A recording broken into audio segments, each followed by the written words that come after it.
Dear Greg, I've been married for more than 20 years now, and I'm finally tired of being treated like a child in every way. But in one area especially, I've had it. Every time I ask my husband about our finances, he gets irritated, has a little fit, throws out a few sentences that don't make any sense to satisfy me, and I'm just left as confused as I was before. In other words, he won't show me our financial situation, and he gets so angry that I'm afraid to keep asking.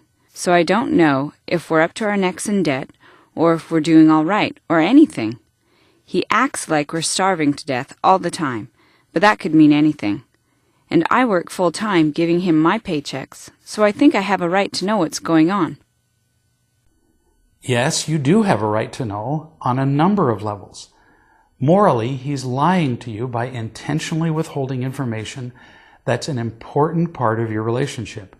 And legally, what's his is yours.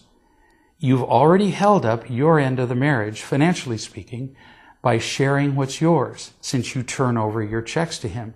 But he's not holding up his end by, at the very least, sharing what's going on with the finances. This is completely unacceptable. But reacting like a victim will not help either.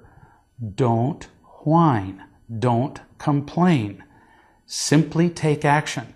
If you go at him with irritation, you'll only make this worse. He'll continue to defend himself and you'll damage your relationship. So, first understand what he's doing.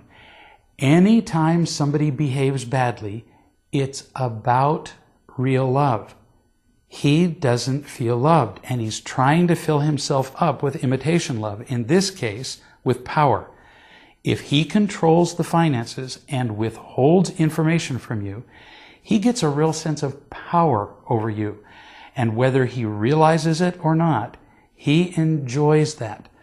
So before you go charging into his world, first understand what his world is like. He's playing on the field of death, and you'll be wise to get what you need without jumping onto the field of death with him. You do not want to get angry and play games with imitation love like he's doing. If you do, you might get some of what you want, but on the field of death, in the end, you'll lose. Everyone does. Everyone on the field of death dies. So, what can you do? Being loving does not mean putting up with the selfish behavior of other people. Sit down with your husband and tell him that you have been approaching the issue of the finances all wrong. Notice how disarming an approach this is.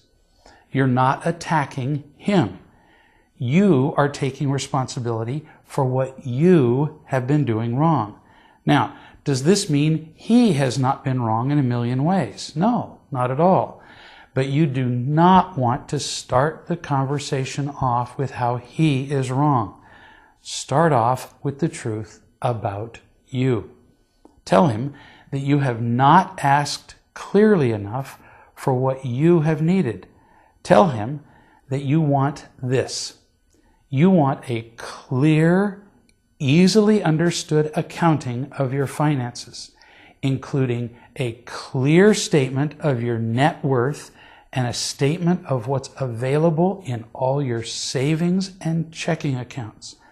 This statement of your net worth will include a declaration of all your assets and all your liabilities.